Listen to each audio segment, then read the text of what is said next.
मैं रामावतार धांधा। साथियों, जैसा कि आप सबको विदित है कि वर्तमान में केंद्र की हिटलरशाही और तानाशाही सरकार के द्वारा जो लोकसभा के पश्चात राज्यसभा में भी किसान विरोधी बिल, जिसको हम फार्मा बिल 2020 के नाम से जानते हैं, पारित किया गया। यह सरकार की तानाशाही रवैये को दर्शाता है। इस बिल के अंतर्गत जो 3 बिल पारित हुए हैं, उसमें कृषि उपज एवं वाणिज्य बिल, कृषि कीमत आश्वासन एवं कृषक सेवा करार बिल एवं आवश्यक वस्तु संशोधन बिल।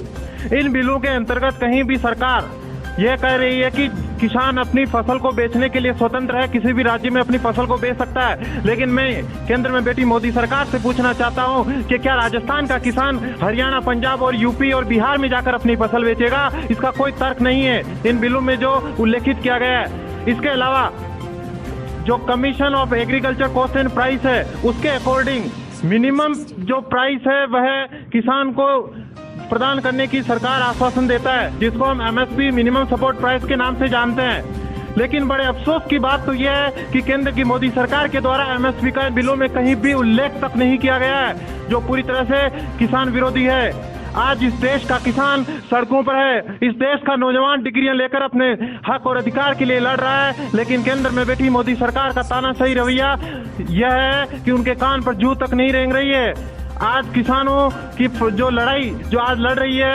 वह कांग्रेस सेवादल, यूथ कांग्रेस और कांग्रेस पार्टी है, जो सड़क से लेकर संसद तक युवाओं की और किसानों की आवाज बुलंद कर रही है। और बड़े अफसोस की बात तो तब हो जाती है साथियों कि जब इस देश के किसान के बेटे जब इस किसान के पक्ष में खड़े न होकर मोदी सरकार के पक्ष में खड़े होते हैं। मैं कहना चाहूंगा कि हरियाणा में जो खच्चर सरकार है, माफ कीजिएगा खट्टर सरकार, वो सरकार के द्वारा किसान पर लाठियां बरसाई गई। और इस देश का किसान का बेटा इसलिए नहीं बोला क्योंकि वह भारतीय जनता पार्टी की सरकार थी। अरे थूक कर धिक्कारता हूं मैं इसी सरकार को, जो सरकार किसानों के लिए, जो सरकार युवाओं के लिए, उनके लिए उनके हक और अधिकार नहीं दिला सकती। इस देश का नौजवान आज 1.5 GB डाटा खर्च कर सिर्फ मोदी सरकार की आज वाहवाही कर रहा है। लेकिन मैं उनसे पूछना चाहूंगा कि जब आने वाली पीढ़ियां, आने वाली नस्लें जब उनसे यह सवाल करेगी कि जब इस देश को बेचा जा रहा था, जब इस देश का नौजवान और किसान सड़कों पर था, तब आप क्या कर रहे थे? तब उनके पास सिर्फ एक ही जवाब होगा कि हम अंधपूर्ण तरीके से सिर्फ सरकार की भक्ति कर रहे थे। इसलिए मैं इस देश के नौजवानों से आह्वान करना चाहता हूं कि सड़कों पर उतरो, अपने अधिकारों के लिए लड़ो। बाबा साहब अम्बेडकर ने हमने संविधान जो बनाया है उसमें हमारे को अधिकार दिए गए हैं कि हम अपने हक के लिए लड़ सकें। लेकिन केंद्र की बेटी मोदी सरकार के द्वारा जो आज पूर्णतः बहुमत है लोकसभा में, उसका फायदा उठाकर, गलत तरीके से फायदा उठाकर जिस तरीके से आज किसानों और नौजवानों के विरुद्ध जो नीतियां बनाई जा रही है। साथियों, पहले किसान के बेटे को जब रोजगार की बात करते हैं तो उनको पकौड़ा तलने की नसीहत दी जाती है। बड़े अफसोस की बात है कि इस देश का नौजवान आज पकौड़े तलने पर मजबूर हो रहा है। 2 करोड़ रोजगार देने का वादा किया था, लेकिन कहां है वो 2 करोड़ रोजगार? मैं पूछना चाहता हूं, बीते 6 साल आज मोदी सरकार को हो गए, 12 करोड़ नए रोजगार सृजित किए जाने चाहिए थे, लेकिन आज 14 करोड़ जो नौजवान है वो बेरोजगार हो चुके हैं। बेरोजगार युवा सिर्फ अपनी डिग्री लेकर दर पे दर भटक रहा है। अरे देखकर आत्महत्या की चिता पर किसान और नौजवान को अरे नींद कैसे आ रही है उस देश के प्रधान को?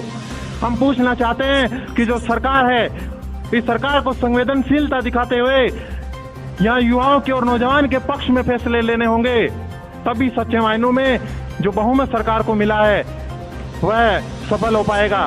और बड़े दुख की बात तो यह है साथियों कि आज हरियाणा और पंजाब के अतिरिक्त आज पूरे वैश्विक स्तर पर किसानों का जो विरोध प्रदर्शन है वो देखने को अभी भी किसान अपने अधिकार के लिए नहीं जागा है। मैं उनसे बताना चाहता हूं कि जब रात को हम साथियों खेत में खड़े होकर जब रात भर हम पानत करते हैं, तब जाकर अनाज पैदा होता है। अरे चीर कर जमी को हम उम्मीद बोते हैं। हम किसी से हम अपना भीख नहीं, हम अपना अधिकार मांगते हैं। लेकिन बड़े अफसोस की बात है कि आज केंद्र में बैठी हुई मोदी सरकार किसी की अवहेलना करते हुए, किसी की बात को न सुनते हुए आज सिर्फ अपना तानाशाहीपूर्ण रवैया प्रदर्शित कर रही है। और हम आज यहाँ पर उपखंड महोदय को ज्ञापन देने आए हैं और हम उनसे निवेदन करना चाहते हैं कि वर्तमान में जो केंद्र सरकार के द्वारा जो ये 3 बिल, जिसको हम फार्मा बिल 2020 के नाम से जानते हैं, उनको पारित, उन पर हस्ताक्षर करने से पहले वह कानून बने उससे पहले केंद्र सरकार के पास पुनः विचार के लिए भेजें, ताकि इस देश के नौजवान किसान को उसका हक, उसका अधिकार मिल सके। क्योंकि भारत देश में जहाँ 60% से अधिक किसान है, महात्मा गांधी कहा करते थे इस देश की आत्मा गाँव में निवास करती है और ग्रामीण लोगों का अधिकतर जो व्यवसाय है वह कृषि है। लेकिन आज जो कृषि में जो बिल पारित किए गए हैं तो बड़े अफसोस की बात है, पूरी तरह से यह किसान विरोधी और मजदूर विरोधी है। एनसीआरजी की रिपोर्ट 2019 के अनुसार 1,39,000 लोगों ने आत्महत्या की, उसमें 10,000 से ज्यादा किसान थे। मैं पूछना चाहता हूं कि किसानों के प्रति जो वादा किया गया था, आज वह वादा वास्तव में चरितार्थ क्यों नहीं हो रहा है? इससे मोदी सरकार की, जो बीजेपी की ये सरकार है, उसका चाल चरित्र और जो चेहरा है वह सबके सामने आ चुका है। पूरी तरह से हर मोर्चे पर यह सरकार विफल हुई है।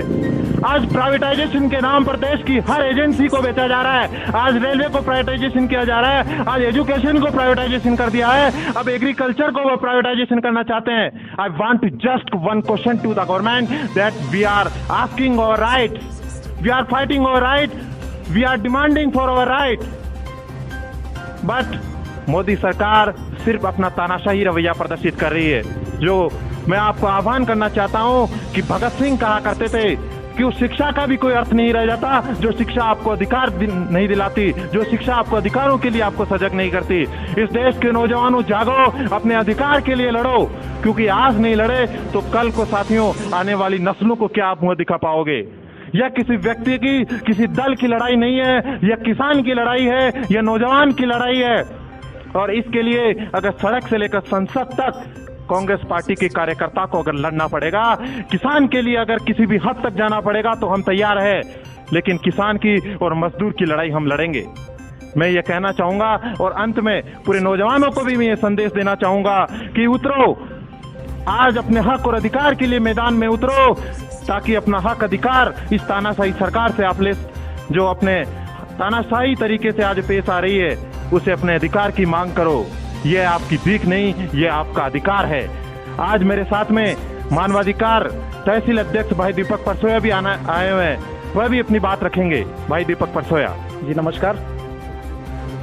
वर्तमान में ये जो किसानों के लिए न्यूनतम समर्थन मूल्य का जो अध्यादेश सरकार द्वारा वो निंदनीय है, क्योंकि जो न्यूनतम समर्थन मूल्य किसानों के लिए पहले था वो उसकी आवाज़ भी हम लोगों ने कुछ किन्हीं ने उठाई नहीं थी कि हमारे इस विधेयक में संशोधन किया जाना चाहिए। लेकिन इन केंद्र सरकार की गलत नीतियों के कारण वो अपने फायदे के लिए ये जो बिल लेके आए हैं वो सरासर गलत है, क्योंकि जब न्यूनतम समर्थन मूल्य नहीं होगा तो हम हमारी जो उपज पैदा होगी उसको हम अपने समर्थन मूल्य पर किस प्रकार बेचेंगे।